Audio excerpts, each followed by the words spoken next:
Burst thy cage asunder, burst thy cage asunder, burst thy cage asunder, burst thy, and even as the phoenix of love soar into the firmament of holiness, even as the phoenix of love soar into the firmament of holiness. Renounce thyself and filled with the spirit of mercy, abide in the realm of celestial sanctity. Renounce thyself and filled with the spirit of mercy, abide in the realm of celestial sanctity. Burst thy cage asunder, burst thy cage asunder, burst thy cage asunder, burst thy, and even as the phoenix of love soar into the firmament of holiness, even as the phoenix of love soar into the firmament of holiness. Renounce thyself and filled with the spirit of mercy, abide in the realm of celestial sanctity. Renounce thyself and filled with the spirit of mercy, abide in the realm of celestial sanctity. Burst thy cage asunder, burst thy cage asunder,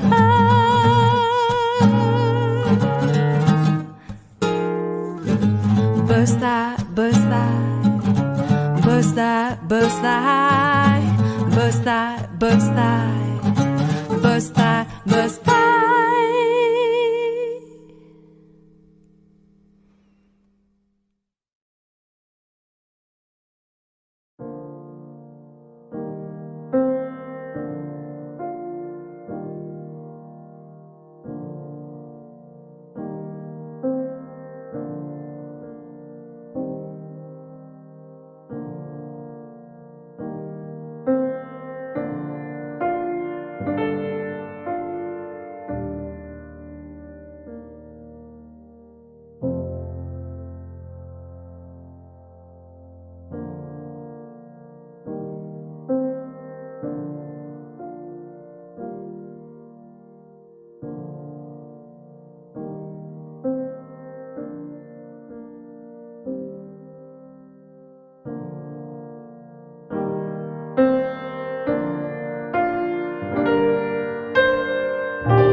Didinai sua uana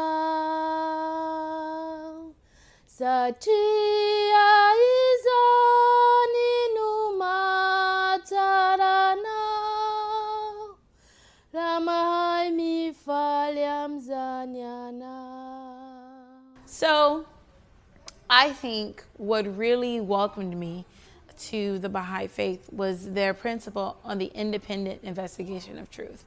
I love that principle. I also love the idea of not having one person interpret the writings for you, but being freely able to read it for yourself and then try to figure out what it means. Because it's saying that you don't necessarily have to come in and say that, oh man, this is it, this is my faith, right? You study it on your own. Even if I'm telling you that, you still need to study it on your own. Even if your parents are telling you that, you still need to study it on your own. I didn't want to just believe what other people tell me what to believe. I wanted to research on my own. You grew up in a Christian community. You were taught to go to Sunday school, and then in the end you became a Christian. What if you were born in a Muslim to a Muslim family in a Muslim country. I am sure 99.99% that you would have grown to know Muhammad, the teachings of Muhammad, and then grow up to become a Muslim. It's the same thing if you were born into a Buddhist family in a Buddhist country.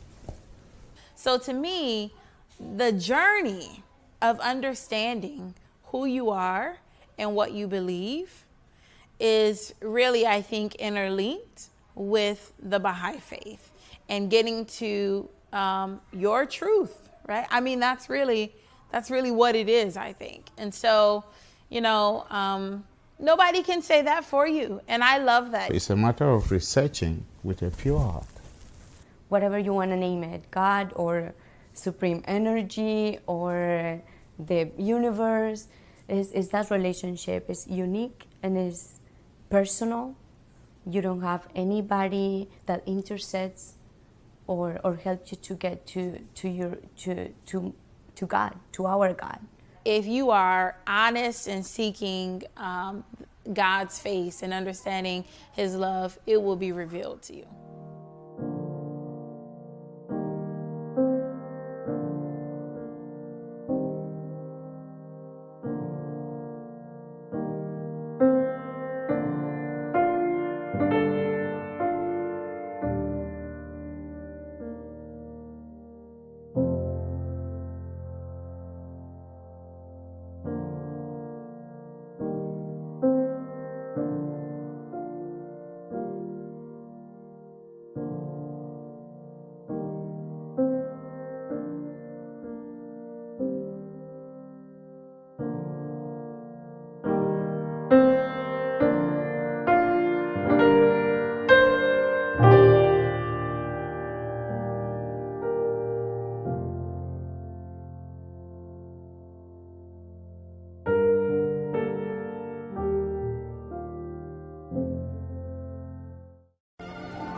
This book, setting forth in outline the grand redemptive scheme of God, occupies a position unequaled by any work in the entire range of Baha'i literature, excepting the Kitab-i-Aqdas, Baha'u'llah's most holy book. Well, those are the words of the beloved guardian about this remarkable book. He says, revealed on the eve of the declaration of Baha'u'llah's mission, this book, proffered to mankind the choice sealed wine, and broke the seals of the book referred to by Daniel, and disclosed the meaning of the words destined to remain closed up till the time of the end. Well, that gives us a brief glimpse into the wonder and greatness of this book, which we're told to study with great care, that it will help us answer the questions we're asked by those who are seeking to know more about the Baha'i faith. In this book, you will find an explanation of all those things which have puzzled and troubled and sometimes even divided Christianity, and to which they want to know the answers. The Trinity, resurrection, baptism, the Eucharist, confession, the end of the world, the story of Adam and Eve, reincarnation, subject after subject is explained in this wonderful book by Baha'u'lláh. The National Spiritual Assembly of the Hawaiian Islands, in their television series, made a brief demonstration, the one you're about to see, so that you'll know more and more about the majesty and the greatness of this remarkable book. It will help you explain one of the fundamental teachings of the Baha'i faith as given in the book itself by Baha'u'lláh on the oneness of God and his messengers. Well, of course, what you're about to see is in the form of a chart, a drawing, and it's only a feeble explanation of the great truth it is trying so inadequately to convey. But on the other hand, it may inspire you to make a far better and more exciting visual aid for your own use. And we can't repeat too often that the truth explained here and in the demonstration refers to all the prophets and messengers of God, all without exception, without preference. All, Krishna, Moses, Buddha, Zoroaster, Christ, Muhammad, the Bab, Baha'u'lláh. We've merely limited them to 4 in this demonstration for simplicity's sake, but it's true of all of them, as you know. Remember, though, this book is the source, and there's no better place in all the world to start your deepening studies than right here in the Katabagan, an ocean of truth, in the water of life found in this mighty sea. And what you'll see now is only one of the little pearls in this mighty ocean. I would like to demonstrate for you visually our song. But before doing that, just so that you'll always know when you hear the word Baha'i, who and what a Baha'i is, let me show you. Christ was the founder of Christianity. Bahá'u'lláh was the founder of the Baha'i faith. Baha was one of his titles. Baha, glory. Bahá'u'lláh, glory of God. Now, a Christian is a follower of Christ. A Baha'i is a follower of Bahá'u'lláh, of Christ, of Bahá'u'lláh. Those are prepositions. So whenever you hear the word Baha'i, you know that's a follower of Bahá'u'lláh. And now about the oneness of God and religion. Bahá'u'lláh very often likens God to the sun, because the sun is the physical light giver of the world, right? Without the sun, there'd be only darkness. We'd perish and we'd die away. The same is true of God.